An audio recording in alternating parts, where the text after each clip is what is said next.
सध्या राज्यभर महानगरपालिकेच्या निवडणुकाचं बिगुल वाजलं होतं ना. महानगरपालिकेच्या निवडणुका सुद्धा झाल्या.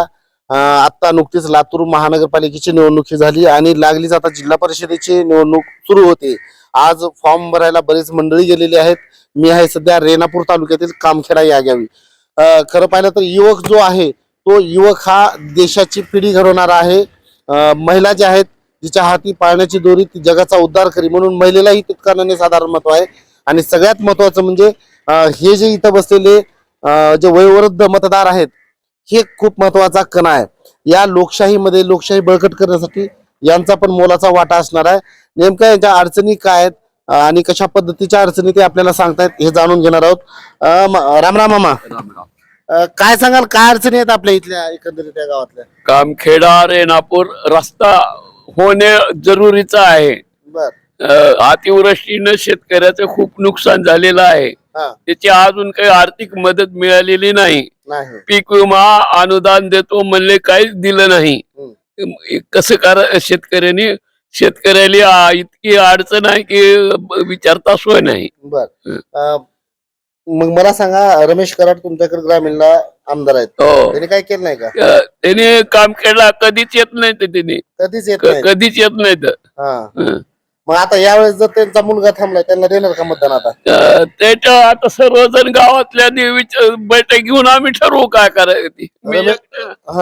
सगळेजण मतदारांनी मिळून जी काय ठरल ती कुणाला मतदान करायचं ते ठरवू आपण. मामा, रमेश कराडने काहीच केलं नाहीत का? काहीच केलं नाही. काहीच केलं नाही.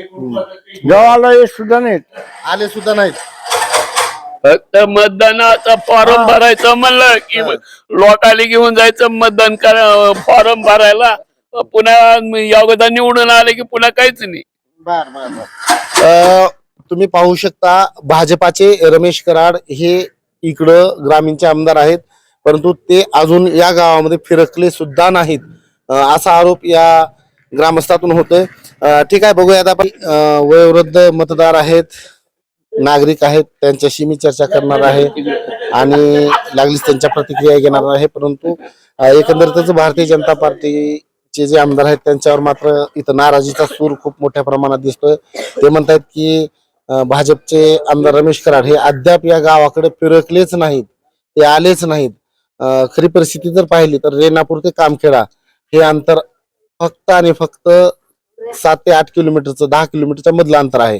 परंतु रेणापूरून कामखेडला यायला जवळपास 1 तास लागतो. म्हणजे विचार करा रस्त्याची काय हालत असेल, कशा पद्धतीने इथले लोक हे प्रवास करत असतील, कशा पद्धतीने आपला जीव घेणं प्रवास हा या रस्त्यानं करत असतील. अतिवृष्टीचं अनुदान नाही, पीक विमा नाही आणि कर्जमाफी म्हणले ह्याला लोकसभेला विधानसभेला काहीच नाही. कुणीच विचारी ना शेतकऱ्यांना. भाजपचं सरकार आहे की कुणाचं जरी असलं तर आम्हाला काय करायचं, मतदान पुरतं येते मतदान. काय सांगतात दादा, भाजपचा काळ चांगला होता का काँग्रेसचा काळ चांगला होता? काँग्रेसचा काळ चांगला राहणार. काँग्रेसचा काळ चांगला होता. बर. काय सांगाल काँग्रेस बद्दल, काय सांगू शकता तुम्ही?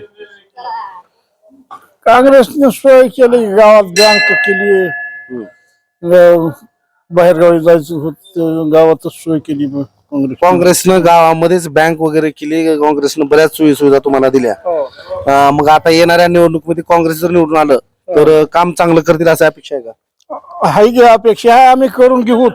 आता आम्ही काँग्रेसवर सुद्धा थोडं म्हणजे आपण पाहू शकता काँग्रेसवर यांना खूप विश्वास वाटतो. आता सध्या जर काँग्रेसचं सरकार आलं तर नक्कीच आम्ही त्यांच्या ग्रामस्थ म्हणत आहेत की भाजपच्या सरकारनं काही केलं नाही, आता आम्ही बदल करणार आहोत आणि काँग्रेसचं सरकार देणार आहोत. काँग्रेसला आम्ही मतदान करणार आहोत कारण भाजपनं महागाई वगैरे वाढवली, कुठलंच कार्य केलं नाही, परंतु काँग्रेसनं आम्हाला गावामध्ये बँक वगैरे दिली असं इथल्या ग्रामस्थांचं म्हणणं आहे. बघूयात आपण यांच्या प्रतिक्रिया जाणून घेऊ. दादा, काय सांगाल, तुम्ही फार जुने मतदार आहेत, तुम्हाला फार अनुभव आहे, काय सांगाल एकंदरीत? वर्ष झालं मतदान काँग्रेसला करतोय. किती साहेबापासून सांगाल काय अडचणी आहेत तुमच्या? आमच्या अडचणी का, काँग्रेस ही चांगला पक्ष होता. सगळ्याला समभाव सगळ्याला समभाव समाज जातीला घेऊन चालणारा पक्ष काँग्रेस. हा, आणि त्यांच्यात भेद नाही, भाव नाही. ह्यांनी काय केलं, ह्यांनी काहीच करायला नाही. ह्यांनी एकतर ह्याचे सोन्याचे भाव वाढविले, चांदीचे वाढविले. गरिबानं काय घ्यायचं? मंगळसूत्र कसं करायचं? एखाद्या गरीबाच्या मुलीचं लग्न जमलं, मुलाचं जमलं, कसं करायचं? ह्याच्यापेक्षा निजाम सरकार चांगलं होतं, ह्या भाजप सरकारपेक्षा. भाजप सरकारपेक्षा निजाम सरकार चांगलं होतं. चांगलं होतं, नंबर 1 होता. हा, तिथं नीती न्याय मत्ता होती. तरी काँग्रेसनं चांगले कार्य केले. पुन्हा हे तर काहीच करायला नाही. आणि त्याच्यापेक्षा काँग्रेसपेक्षा सुद्धा लाल बावट्याचे चांगले होते. आता जिल्हा परिषदेच्या निवडणुका आहेत. एकंदरीतच जिल्हा परिषदेचे फॉर्म भरणं सुरू आहे. लागलीच जिल्हा परिषदेचे प्रचार सुद्धा सुरू होईल.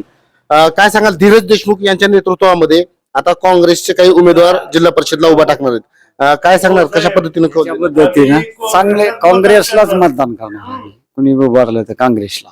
काँग्रेसलाच करणार? बर. भाजपला का नाही करणार? नाही करणार. बामणी सरकार आहे, भांडण लावायचं. हा, ह्यांनी पार देशाचं वाटोळ करून टाकलं. काही ठेवलं नाही देशात. एक तर शेतकऱ्याची तर पारच वाट लावली. काय ठेवले ह्यांनी? सगळी महागाईनी पिगाईनी. सोयाबीनला भाव नाही. काय करायचं? सोयाबीनला 10,000 बी भाव असला तर परवडत नाही. एक बॅगला 20,000 रुपये खर्च येते शेतकऱ्याला. काय करते? पूर्वी खताची बॅग कितीला होती? पूर्वी खताची बॅग 500 रुपयाच्या मध्ये होती. आता कितीला? आता 2,000 होईल झाले, कमी जास्त. हा, जीएसटी सोयाबीनचा भाव किती आहे आज? किती आहे? 5,000 आहे सध्या. इलेक्शन पुरता पुन्हा 3च होणार आहे. माहितीच आहे. म्हणजे भाजप सरकार काही करू शकणार? काहीच करू शकत नाही. ग्रामीण आमदार कोण आहे तुमच्याकडे? काय करायचं त्या आमदाराला? चाटायचे का रस्ते? बघा आमच्या कामखेडचे काय राहिले रस्त्यात. कसं जायचं, कसं यायचं सांगा तुम्ही. धीरज भाईच्या नेतृत्वामध्ये, धीरज देशमुखांच्या नेतृत्वामध्ये आता नवीन जे जिल्हा परिषदला उभा टाकणार त्यांना देणार का? देणार, बिलकुल देणार. काय अपेक्षा आहे त्यांनी आल्यानंतर? जर काँग्रेसचं जर जिल्हा परिषद सदस्य तर काय, ही सगळे जर आले काँग्रेसची इथून तिथून, गल्ली ती दिल्ली, भांडणं होणार नाही, जातीवाद होणार नाही. हा, विकास होणार. आम्हाला काय करायचं? आम्हाला फक्त आमचे प्रॉब्लेम काय शेतकऱ्याचे? आमच्या शेतीमालाला भाव, आमचा इमा यावा. आम्हाला कुणाच्या त्या 500ची गरज नाही, सरकारच्या ना कशाची गरज नाही. काँग्रेसचा काळ चांगला होता का भाजपचा काळ चांगला होता? काँग्रेसचा चांगला होता.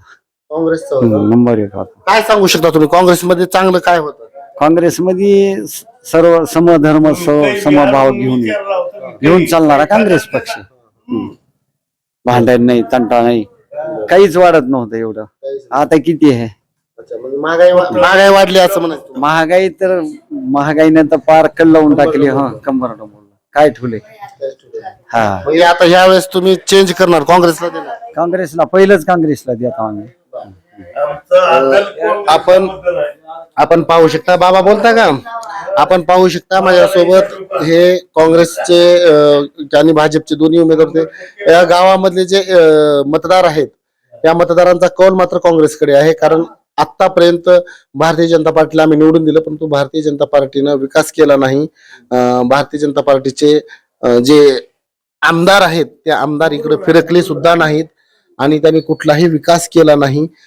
त्याचबरोबर जर काँग्रेसची सत्ता आली तर काँग्रेसचे सर्व धर्म समभाव आहे आणि धीरज देशमुख यांच्या नेतृत्वावर आम्ही आता विश्वास ठेवणार आहोत आणि धीरज देशमुखांच्या नेतृत्वाला आम्ही पुढे घेऊन जाणार आहोत, असा ठाम विश्वास इथल्या कामखेडच्या ग्रामस्थांनी इथं दिलेला आहे. व्हिडिओ जर्नलिस्ट आदित्य वसाळेसह मी तुळशीराम शेळके, महाराष्ट्र जीवन न्यूज, कामखेडा, रेणापूर.